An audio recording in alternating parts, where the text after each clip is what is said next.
paz do Senhor Jesus. Amém. Que privilégio, estou muito honrado, lisonjeado, com as palavras tão carinhosas do pastor Bruno. E eu confesso que enquanto ele ali ministrava, todo elegante como está aqui, né, gente? Uma elegância, desfila elegância. Eu me lembrava de alguns detalhes lá atrás. Me lembrei com muito carinho de um lugar, para quem não sabe, pastor Bruno, durante um período, esteve em Curitiba, ajudando numa das nossas igrejas.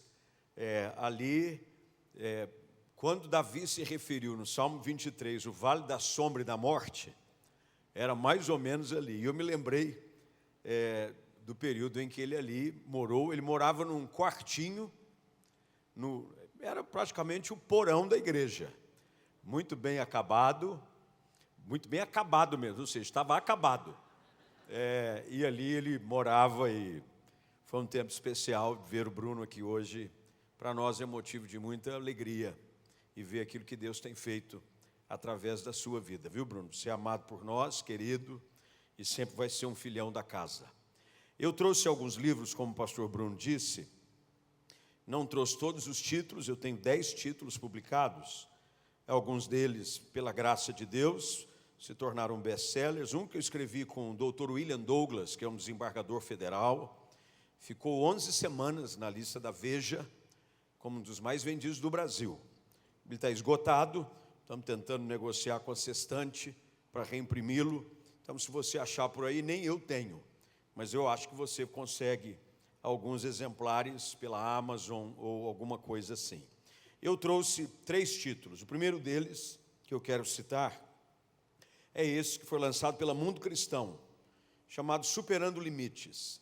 Esse livro conta muito da minha história, e eu tenho certeza que conta muito da sua história, porque todos nós somos superadores de limites. Há alguns limites de crédito, que estoura o cartão e tudo mais, mas todo mundo supera limite. Esse livro conta a história de alguns grandes homens da Bíblia e o que eles fizeram para vencer as limitações que a vida lhes impunha.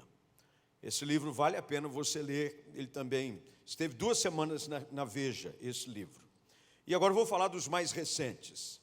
Durante a pandemia, além da pandemia da Covid, uma outra pandemia se instaurou no mundo, que foi a pandemia do medo. O medo parece que alcançou e causou mais danos do que o vírus da Covid. Muitas pessoas se tornaram escravas do medo. E durante a pandemia, eu escrevi esse livro chamado Não Mais Escravo do Medo. Livre-se da paralisia e da apatia produzida pelo sentimento mais escravizante do mundo. O medo é uma das armas mais paralisantes e letais que o diabo usa para te impedir de viver o teu potencial máximo em Deus. Com medo você não dá mais um passo, com medo você recua, com medo você desiste de um projeto. E esse livro fala sobre como é que você pode se livrar dessa escravidão. Não é que você não vai ter mais medo, mas você não vai ser mais escravo do medo. E esse livro eu lancei esse mês. Lancei, aliás, semana passada. O que fazer diante das crises? Quando tudo parece estar perdido. Você já esteve numa situação assim? Onde você está vivendo uma crise tão difícil na sua vida que você diz, não tem mais o que fazer.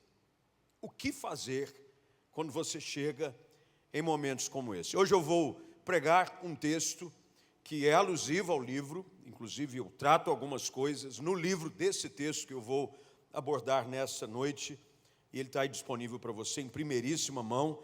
Esses 3 aqui pertencem ao pastor Bruno. Eu vou já pedir para alguém, para aqui, pastor Bruno, segura que receba. Muito bem, já está inclusive com dedicatório. Vamos ficar de pé? Pegue a sua Bíblia, por favor, e abra comigo no Evangelho segundo escreveu Marcos, capítulo de número 5. Evangelho segundo escreveu Marcos, capítulo 5. Nós vamos ler do verso 21 em diante. É uma história extremamente conhecida. Eu tenho certeza que você já ouviu inúmeras ministrações, canções inspiradas nesse texto. mas ela é uma das mais impactantes nos evangelhos, porque trata de um dos momentos mais difíceis na vida de uma família, que é quando a crise abate não só o chefe da casa, mas aquele a quem mais o chefe da casa ama, que é a sua filha. Então eu vou ler da Nova Versão Transformadora, uma versão que eu tenho divulgado amplamente, que foi publicada pela Mundo Cristão aqui no Brasil, que traz uma linguagem muito simples de compreensão, e eu leio o texto que traz as seguintes palavras. Jesus entrou novamente no barco e voltou para o outro lado do mar, onde uma grande multidão se juntou ao seu redor na praia. Então chegou um dos líderes da sinagoga local, chamado Jairo. Quando viu Jesus, prostrou-se aos seus pés e suplicou repetidas vezes. Grife isso na sua Bíblia. Repetidas vezes. Minha filhinha está morrendo. Por favor, venha e ponha as mãos sobre ela, cure-a, para que ela viva. Jesus foi com ele e todo o povo o seguiu, apertando-se ao seu redor. Verso 35 agora, por favor. Enquanto Jesus ainda falava com a mulher, no caso aqui a mulher que havia acabado de ser curada de um fluxo de sangue, que a deixara sofrendo por 12 anos, chegaram mensageiros da casa de Jairo, o líder da sinagoga, e lhe disseram: sua filha morreu. Para que continuar incomodando o mestre? Jesus, porém, ouviu essas palavras e disse a Jairo: não tenha medo, apenas creia. Então Jesus deteve a multidão e não deixou que ninguém o acompanhasse, exceto Pedro, Tiago e João, irmão de Tiago. Quando chegaram à casa do líder da sinagoga, Jesus viu um grande tumulto, com muito choro e lamentação. Então entrou e perguntou: por que todo esse tumulto e choro? A criança não morreu, está apenas dormindo. A multidão riu de Jesus. Ele, porém, fez todos saírem e levou o pai e a mãe da menina e os 3 discípulos para o quarto onde ela estava deitada. Segurando-a pela mão, disse-lhe: Talitá cumi, que quer dizer: menina, levante-se. A menina, que tinha 12 anos, levantou-se de imediato e começou a andar. Todos ficaram muito admirados. Jesus deu ordens claras para que não contassem a ninguém o que havia acontecido. E depois mandou que dessem alguma coisa para a menina comer. Vamos orar. Você poderia curvar sua cabeça, fechar os seus olhos, você que está em casa, nos acompanhando de algum lugar. Da mesma forma, Pai, nós abrimos a Tua palavra com temor, mas cheios de expectativa, porque elas são palavras de vida, palavras de esperança. E tudo aquilo que precisamos é da Tua palavra, palavra que muda histórias, palavra que enche o nosso coração de fé. Por isso fala conosco, Senhor, fala com aqueles que aqui chegaram, com aqueles que estão acompanhando essa palavra de algum lugar, quem sabe dentro de um quarto fechados, com medo, preocupados com as crises da vida. Abra os nossos olhos para que vejamos que não há nada que seja demasiadamente difícil para Ti. Oramos no nome de Jesus Cristo. Amém. Você pode se assentar, você que está em casa também, fique atento, não vai desviar, porque se sair da conexão, já viu. Todos nós enfrentamos crises na vida, todos nós. E uma das coisas que a crise faz é que ela não respeita nenhum tipo de proteção, seja qual for. Ela chega em todos os rincões da vida de uma pessoa ou rincões do mundo, na casa do pobre, na casa do rico. Problemas vêm sobre todos nós, são comuns. Alguém já disse que todos nós já nascemos com uma quantidade de crises e problemas que nós vamos ter que aprender a enfrentar e vencer.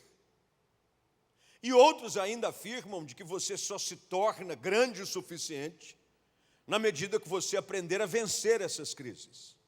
Normalmente, uma pessoa ela se torna respeitada pelos problemas que ela venceu. Eu tenho uma dificuldade em gente que é teórica, mas nunca na prática provou o seu valor.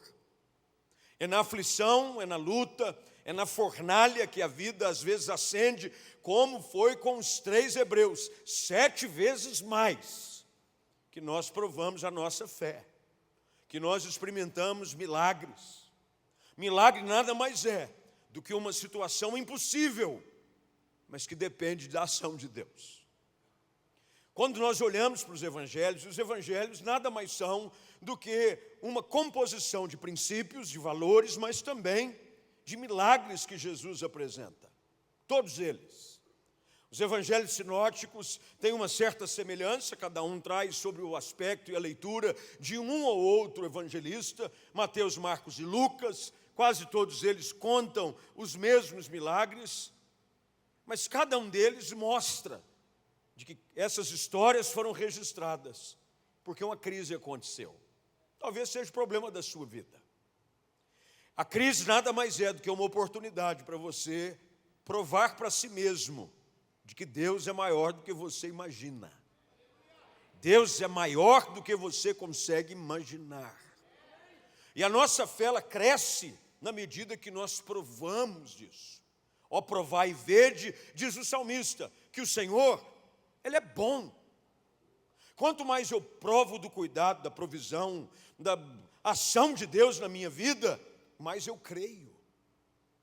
A história desse texto é a história de um homem acostumado com as questões da igreja. Ele era o chefe de uma sinagoga.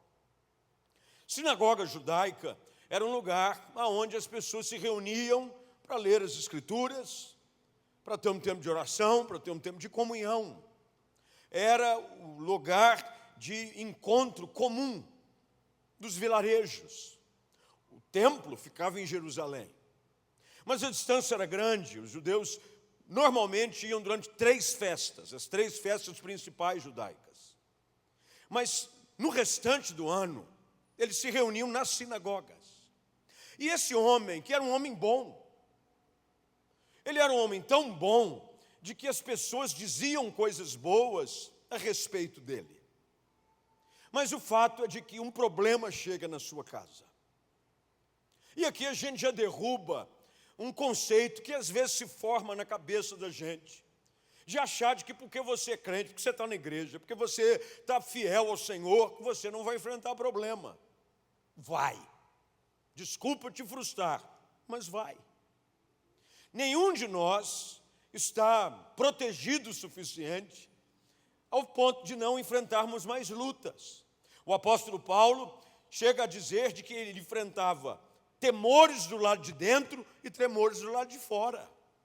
Foi perseguido, ele traz uma lista de apedrejamentos, de açoites, de perseguições, de prisões, e ele foi considerado o maior de todos os apóstolos. Lutas são comuns. E Jairo descobre isso na sua própria casa. Quando a sua filha, a sua filhinha de 12 anos, quem é pai de menina? Eu tenho 2 filhas. Uma vai fazer 19, uma gata. Mas em casa tem um leão.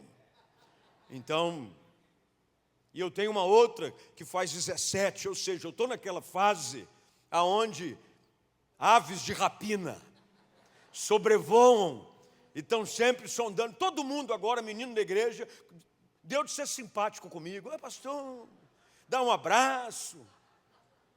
E acha que eu sou, Mas pai de menina, principalmente nessa idade, 12 anos, que é quando a menina ainda mais começa a mostrar sua vaidade. Menina tem um vínculo maior com o pai, normalmente é assim. As meninas gostam do papai, normalmente é a princesinha do papai. é papai. E os papais tudo caem de queixo com as filhas. Minhas filhas me levam no bico. As duas vêm com aquele jeitinho, pai. Só não fala pai, eu já derreto. A mais nova sabe que o meu ponto fraco é cafuné. Aí ela vem e começa a passar a mão aqui, faz um cafuné. Aí eu digo para ela como Jesus diz para Bartimeu: que queres que eu te faça? Pode pedir, minha filha, leva tudo. Está aqui a carteira, está aqui a chave do carro, está aqui a escritura da casa. Afinal de contas, é tudo delas mesmo. Jairo vivia a sua única filha. Além de ser menina, era única.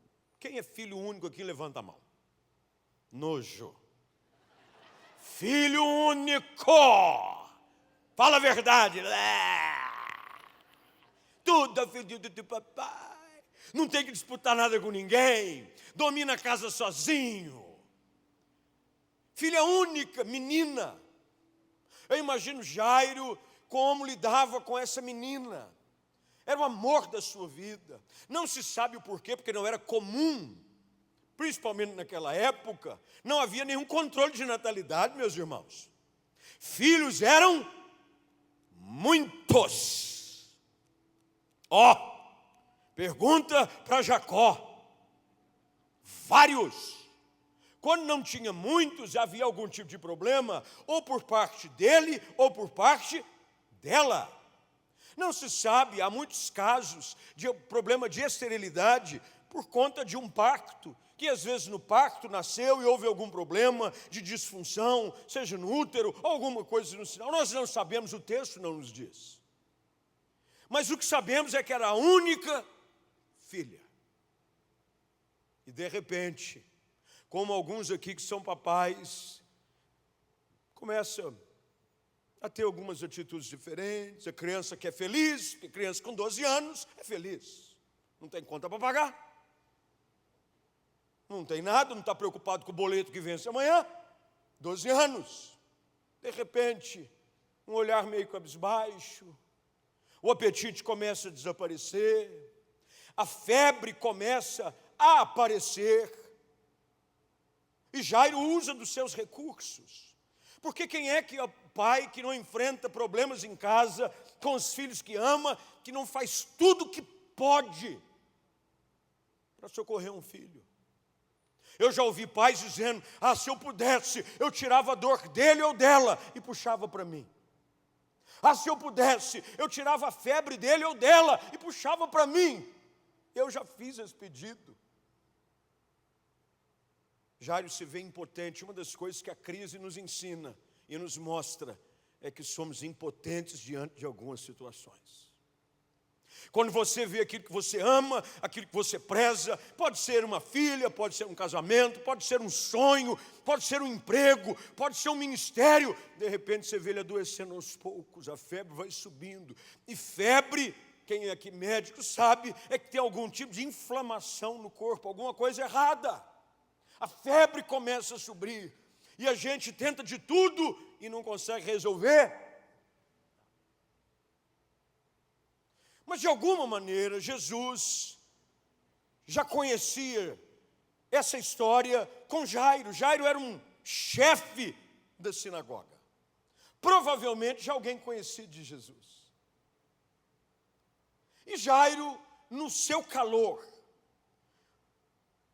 da alma, calor da preocupação do seu coração, toma algumas atitudes, e aquelas que eu quero te ajudar. Me disseram que o culto acaba às 11h30, então a gente tem muito tempo hoje à noite, glória a Deus. Amanhã é feriado, gente. Vai fazer o que amanhã? Vigília, pronto. A gente faz uma vigília, né, pastor Lucas? Os pastores aí, a gente faz vigília. Amém, pelo menos uns 3 vão ficar. O que fazer quando a crise chega e você não sabe o que fazer? O que fazer? Quais são as coisas que nós podemos tirar dessa história?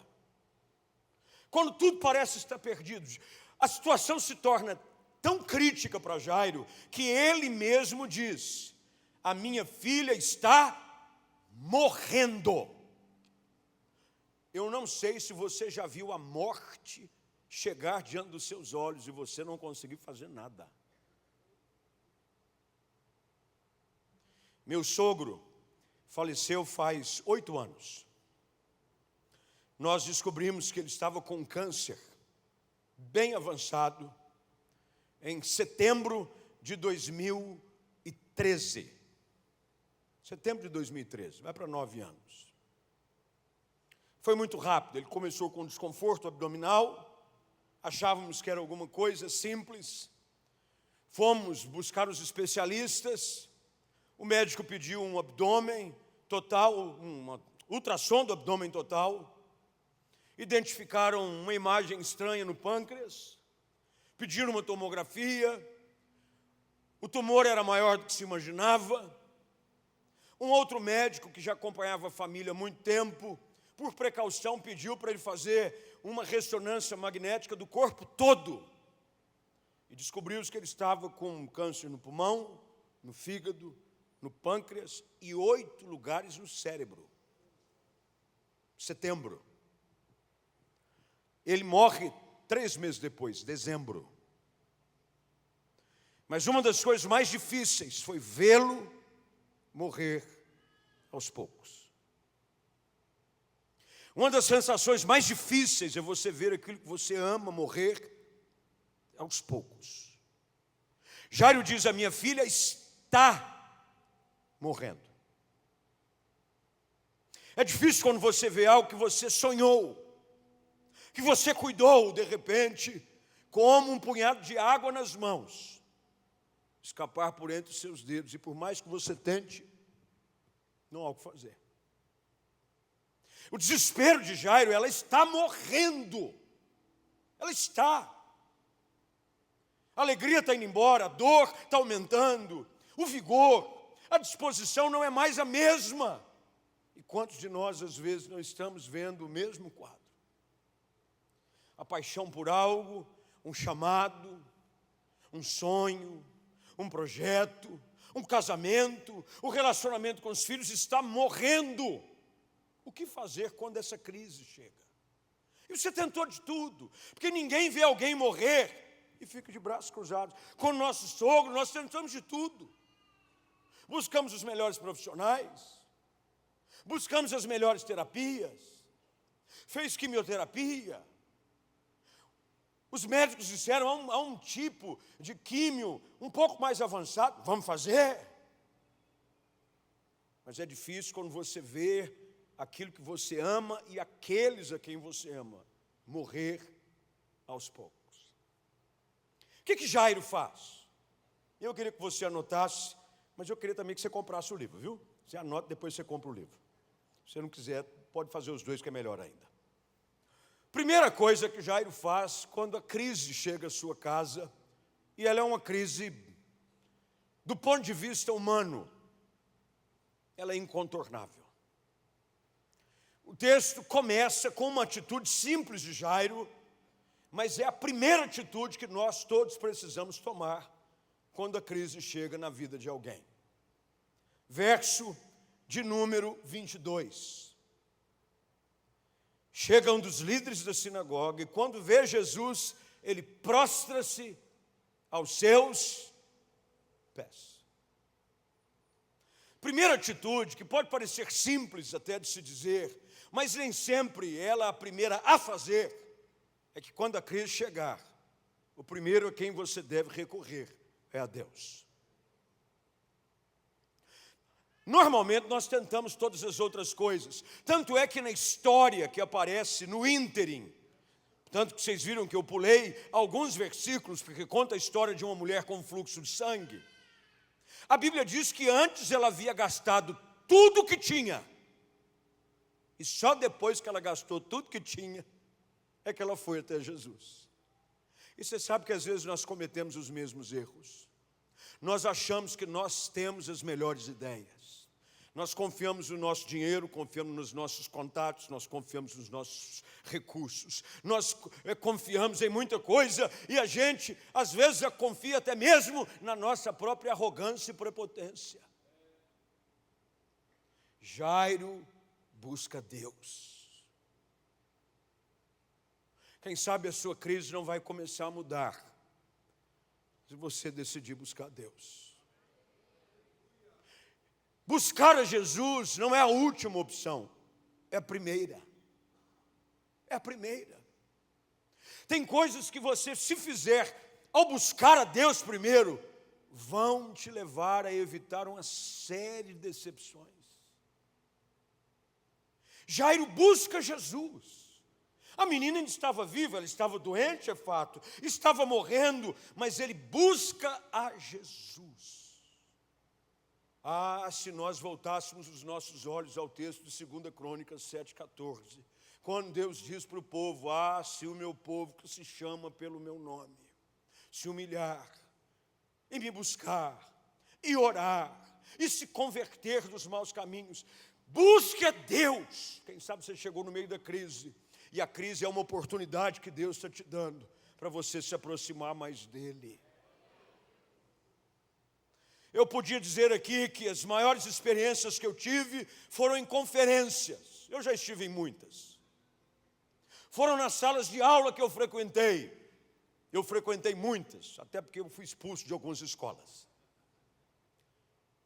Poderia ser dos livros que li, ou dos comentários que mergulhei nele, mas não seria verdade. O meu maior tempo de crescimento sempre se deu em meio às crises que eu enfrentei. É na crise que a gente aprende quem Deus é e a gente começa a enxergar quem nós somos. Busque a Deus. Busque a Jesus. Jairo busca a Deus. Busque a Deus hoje, moço. Busque a Deus hoje, moça. Pare de confiar na sua estratégia. Deus sempre tem uma saída. Deus sempre tem uma direção. Jesus é a esperança daqueles que se encontram em meio ao vale sombrio da crise. É Cristo. É Cristo. É para a cruz que eu tenho que olhar. É para Jesus que eu tenho que clamar. É Cristo. A esperança do perdido é Jesus Cristo. Jairo vai buscar a Jesus. E quando ele vê Jesus, ele se prostra. Deixa eu dizer algo para você, dentro da cultura judaica. Um homem da proeminência e do status social de Jairo, se prostrar era a atitude mais radical de humilhação e dependência. Até porque na fé judaica, um dos mandamentos que Moisés recebe, qual é? Ao Senhor seu Deus adorarás. Não é isso que o diabo tenta fazer com que Jesus fizesse quando é tentado no deserto? Se você se prostrar e me adorar, eu te dou os reinos do mundo. E Jesus responde: somente ao Senhor, Senhor teu Deus, adorarás, e somente a Ele prestará culto.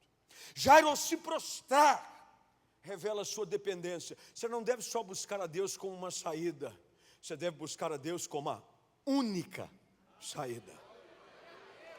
É prostrar-se. É prostrar-se. Proste-se. O texto diz que Jairo se prostra. Ele esquece se está com roupa fina. Ele vivia granfinado. Melhor que o pastor Bruno, assim, chique. Cara no pó. Às vezes eu vejo gente passando crise para ajoelhar. Ele faz: dá licença, vou ajoelhar. Mete a cara no pó. Eu não sei que tem gente que está mais preocupado com o que os outros vão pensar do que a crise que ele tem que vencer. Mete a cara no pó. Lembre-se de Zaqueu. Zaqueu, o maioral dos publicanos, subiu na árvore. Você imagina aquele nanico subindo na árvore. Pediu para alguém fazer celinha. Faz celinha, faz celinha. Mas ele sobe. Quem precisa de milagre, busca Deus com toda a força da sua alma. Prostra-se, prostra-se, prostra-se. Eu me lembro quando a minha filha mais nova nasceu. Ela nasceu com uma apneia. Tinha dificuldade de respirar. preguiçosinha, até hoje é. Nasceu, teve que ir para a incubadora. Minha esposa ainda na sala de parto. E eu, moço novo, ainda sou. Pelo menos eu acho. 50, mas estou bem. Ajuda aí, gente, dá uma força, pô. A autoestima é tudo na vida. Minha filha, dentro de uma sala, eu disse para o médico, como é que eu vou dizer para minha esposa que a menina que ela tanto sonhava pegar nos braços, está numa incubadora? Um médico aumentou a sedação nela, falou, deixa ela dormir uns 3 dias. Segurou para liberá-la da sala de recuperação.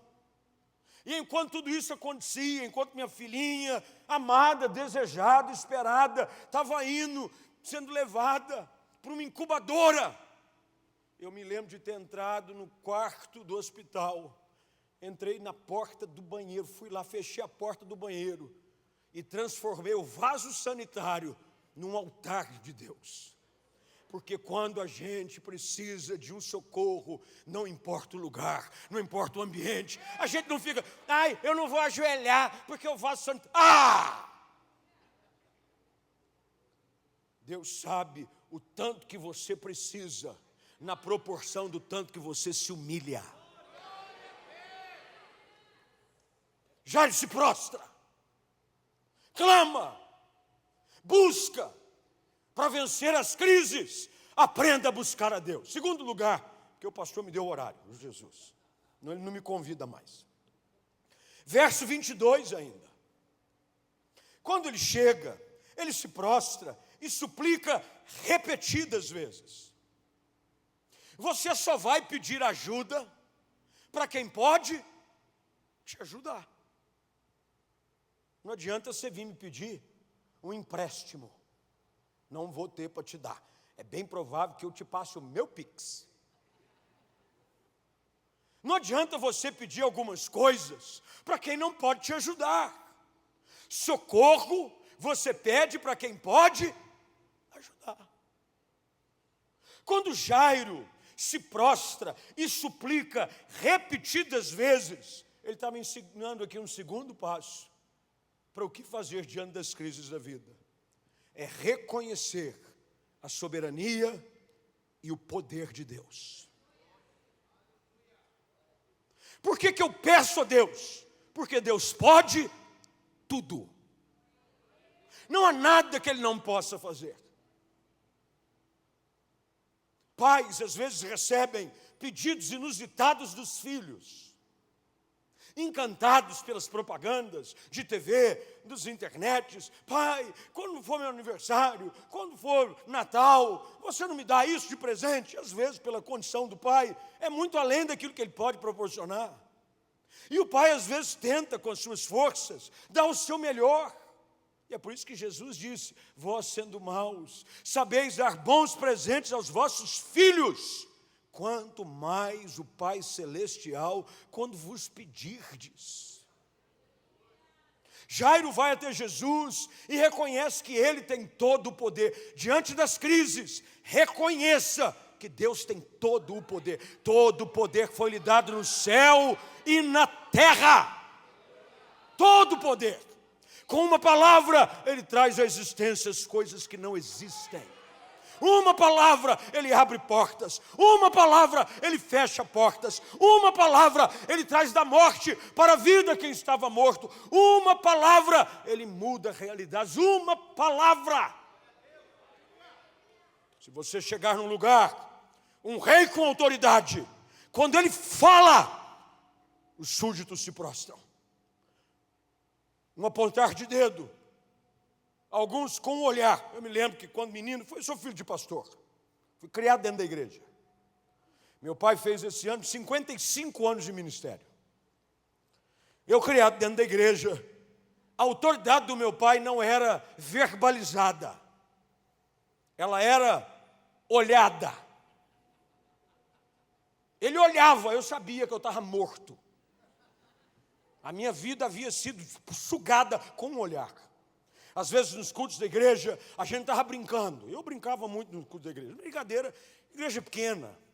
A gente saía no meio dos bancos, menino, criança pequena, fazia xixi no pé dos membros. O membro esquentava, achava que era poder do Espírito. Não era. Era o xixi do filho do pastor. E a gente, terrível era. Eu fui terrível. E meu pai, às vezes, via uma conversa, ele apenas, sabe aquela olhada? Olhar 43, fulminante. Uma olhada. Eu sabia que autoridade ele tinha para dar a vida e tirá-la. Jesus tem poder. Ele muda. Meu irmão, basta uma palavra. Não foi isso que o centurião disse a respeito do seu moço que estava doente. Jesus queria com ele dizer: eu sou homem sujeito à autoridade. Eu sei como esse negócio funciona. Eu digo ao meu servo, vai, ele vai. Eu digo para ele, fica, ele fica. Basta uma palavra. Reconheça que Deus tem todo o poder. Não se curve diante da situação. A situação não é mais poderosa do que Deus. O decreto dos homens não é mais poderoso do que Deus. O diagnóstico do médico não é mais poderoso do que Deus. Deus é maior. Terceiro lugar. O texto diz que no verso 23, ele diz: minha filhinha está morrendo. Por favor, venha, impõe as mãos sobre ela, cure-a, para que ela viva. Terceira coisa que você precisa fazer para vencer as crises da vida: faça uma declaração de fé. A boca fala o que o coração está cheio. Eu às vezes não entendo como uma pessoa se diz tão cheia de fé e faz da sua própria boca um decreto de morte. Jairo não tem dúvidas de que se Jesus fosse para casa com ele, algo sobrenatural aconteceria. Ele diz: põe as mãos sobre ela, para que ela viva. Diante da morte, Jairo decidiu declarar que a sua filha viveria. O que você anda dizendo diante da criança? Está acabado, eu acho que não tem saída. Esse não tem mais salvação, o casamento está acabado, meu ministério não tem mais futuro. Meu irmão, palavras têm poder de vida e de morte. Às vezes você reclama porque a sua casa, o seu coração, o lugar onde você vive se transformou num cemitério. Mas é porque você só libera palavras de morte. Gente pessimista, gente que só libera palavra para baixo. Jairo decide proferir vida. Vida, vem, põe as mãos, creia. Você precisa hoje dizer: eu creio. Essa semana é feriado, meu irmão, Deus não tira feriado. Tem gente que eu nem vou orar hoje, que amanhã Deus está de folga. Aliás, é Corpus Christi. Corpus Christi, corpo de Cristo, ele deve estar descansando. Afinal de contas, é o feriado dele. Meu irmão, não dormita, nem dorme o guarda de Israel. Você tem que crer. Profetize esse ano, esse mês, amanhã, de madrugada, em algum lugar. Deus vai fazer algo grande acontecer. Você precisa crer. Declare vida. Declare vida sobre você. Você sabe, uma das pessoas que você é mais impiedoso é com você mesmo. Às vezes nós tratamos bem o outro, mas nós nos tratamos mal. Você pensa pouco de si próprio. Você diz para si mesmo: não sou ninguém. Eu acho que eu não vou ter chance.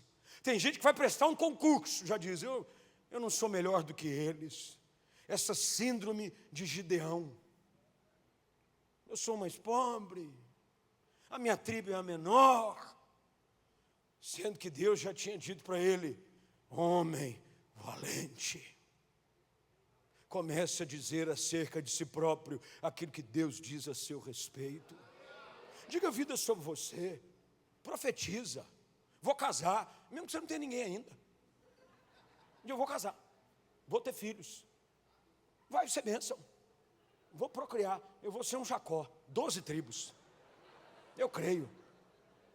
Minha empresa vai romper. Eu vou fechar o melhor contrato que esse ramo já fechou. Meu ministério vai prosperar. No momento de dificuldade, declare vida. No meio da sua crise, escolha proferir palavras de vida. Quarto lugar, para a gente caminhar para o fim. Tem 8 minutos. Mesmo diante das notícias contrárias, continue crendo. Verso 36. Jesus está indo com Jairo para casa. Ele viu um milagre de camarote, hein? Quem é que sabe que Jesus está indo para casa com ele? E no meio da caminhada, Jesus cura uma mulher. Já disse, estou feito. Minha filha está sarada. Situação está resolvida. Eu vi Deus agir. Eu vi essa mulher. A Bíblia diz que no mesmo instante ela se viu curada do seu mal. Ela contou tudo para ele. E Jairo, se Jesus estava indo para a casa de Jairo, na cura da mulher com fluxo de sangue, quem é que estava do lado de Jesus? Jairo. Jairo viu, de camarote, VIP. Só que o diabo é especialista em roubar a nossa fé. Logo, porque olha o texto que diz, enquanto Jesus, verso 35, enquanto Jesus ainda falava com a mulher, chegam os mensageiros da casa de Jairo e diz, sua filha morreu. Você sabe que às vezes no meio de uma mensagem dessa, enquanto Deus ainda está falando com você, o diabo vem sussurrar no seu ouvido, essa palavra não é para você não, hein? Isso aí não é para você não, é para o vizinho, hein? Viu, isso aí não é o seu caso, não se aplica. A situação era contrária. Jairo ainda tinha um fio de esperança. Afinal, a menina estava morrendo, mas não estava morta. Só que tem sempre esse povo atribulado, que parece aparecer no nosso caminho, quando a gente sai de um culto. Eles dizem, não, Deus vai fazer a obra. Você ouve uma palavra hoje à noite, e diz, não, eu creio, Deus vai fazer. Você sai daqui virado no giraia. Você sai daqui, diabo que me segure. Você sai do culto, toca o seu telefone. Você vai verificar, sai um e-mail, dizendo aquele contrato, aquela situação, uma mensagem. Chega o gerente do banco e diga, situação não está vermelha, está preta. A coisa estreitou. Mas olha o que Jesus nos ensina. Primeiro que Jesus sabe que estão sussurrando no seu ouvido. E ele diz para Jairo, não tenha medo, apenas creia. Mesmo diante de alguns quadros, porque as circunstâncias vão querer te convencer do contrário daquilo que Deus já disse. Mas nós precisamos, diante das circunstâncias adversas, decidir continuar a crer. O que Jó fez? Com seu corpo todo purulento, cheio de feridas, os seus servos consideravam o seu hálito repugnante. As crianças se afastavam e riam dele. Mas Jó diz, eu sei que o meu Redentor vive. E no final, ele vai se levantar. É crer contra as circunstâncias. Nós cantamos aqui a música Jeová Jireh. O que ele vai fazer de novo? A circunstância está dizendo que não. Todo mundo está dizendo que não. Os teus olhos estão querendo te convencer que não. Mas Jesus está sussurrando no seu ouvido. Não tenha medo, apenas creia. Não tenha medo, apenas creia. Não tenha medo, apenas creia. Creia, creia. Quinto lugar, para a gente acabar. Fica de pé porque dá aquela impressão que vai acabar. Quinto lugar, verso 40. A multidão riu de Jesus. A multidão nunca vai entender o que Deus está fazendo com indivíduos. Nunca vai. A multidão ri. Jesus faz todos saírem. E ele só leva para dentro do quarto o pai e a mãe da menina e 3 discípulos: Pedro, Tiago e João, o trio parada dura. E aqui a gente aprende um segredo para vencer as crises da vida. Anota aí se puder. Cerque-se, aprenda a cercar-se de pessoas que acreditam no seu milagre. Quem riu, Jesus pôs para fora. Você não pode permitir caminhar do lado de gente que duvida daquilo que Deus pode fazer na sua vida. Eu não quero gente que ria do que aquilo que Deus disse que faria. Eu quero gente que se alegre, dizendo, vai acontecer. 2 pessoas, o pai e a mãe. Ninguém acreditava mais no milagre do que o pai e a mãe. Tem algumas coisas que só acontecem na intimidade. Para quem que você anda dando ouvido? Quem anda perto de você, hein? Às vezes tem pessoas que vêm e só vão rir da gente, do que um dia a gente sonhou. Lembra dos irmãos de José? Eu tive um sonho. São feixes de trigo, 12 deles. Se prostram. Eu vi o sol e a lua. Riam, zombaram, ficaram nervosos, jogaram num poço. A gente precisa estar perto de gente que acredita que aquilo que Deus disse que faria vai acontecer. Cerque-se de pessoas certas. Até que naquele ambiente, você sabe que todo milagre precisa de um ambiente propício. Foi assim com o cego de Betsaida. Sai da vila, sai do vilarejo. Esse lugar nunca é um lugar propício para o seu milagre. Tanto é que Jesus, depois de curá-lo, diz o que para ele? Não volta para a aldeia. Todo milagre precisa de um ambiente. Às vezes é o teu ambiente, as tuas companhias, que impedem aquilo que Deus quer fazer na sua história. Cerque das pessoas certas. Tem gente que você deveria fazer um culto de ação de graças quando sai da sua vida. Você deveria ir, aproveita que agora é época de fogos, compra uma caixa de fogos, e quando sair da sua vida, você faz um show maior do que da virada do ano em Copacabana.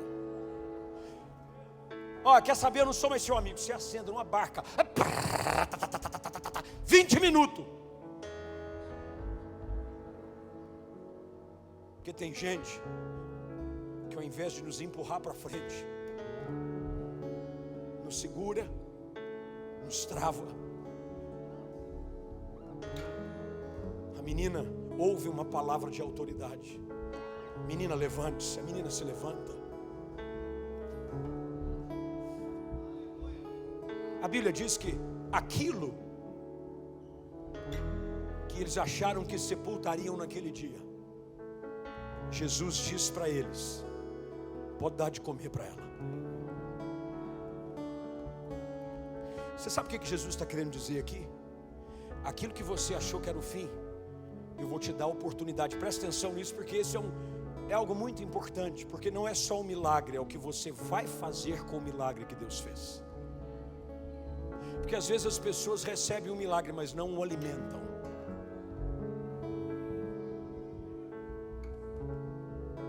O milagre é Jesus quem faz, mas nutrir a porta que Deus abre. Tem gente que Deus abre porta, mas você fecha. Tem pessoas que Deus te conecta com elas, mas você não alimenta um relacionamento, você não alimenta um sentimento. Jesus levanta aquela menina da morte e diz: agora vocês vão dar de comer para ela. E eu fico imaginando Jairo indo para casa, ouvindo aquela palavra, pensando no sepultamento. Como é que vai ser, meu Deus? Vou ter que sepultar minha filha. Como é que vai ser a cabeça da mãe em casa? Porque não estava sabendo de nada disso, gente. Porque a figura central é Jairo, mas quem estava segurando o rojão era normalmente é a mãe. A mãe é que fica de madrugada, é a mãe que levanta para dar o Tilenol com Magnopirol, de 4 em 4 horas. Quem crê diz amém do que eu estou falando, é assim, 4 em 4 horas. Se não baixar a febre, 4 em 4 horas. É a mãe.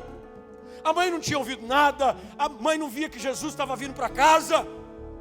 A mãe talvez pensando: minha filha morreu diante dos olhos dela, pensando talvez, vou ter que sepultar. Aí ela vê a menina levantando, Jesus mandando ela dar de comer. E a gente aprende aqui, eu prometo que termina agora. Tem coisas que você achou que sepultaria, tem coisas que você achou que era o fim, mas Jesus estava dizendo para aquela mãe, para aquele pai: você vai casar sua filha, seus netos vão chegar, você vai ver ela crescer, você vai ver a sua geração ter continuidade. O que Jesus estava fazendo era mais do que levantar uma menina da morte para a vida. Jesus estava dando àquele casal e àquela menina um futuro. Um futuro. Deus está dando futuro aqui para você.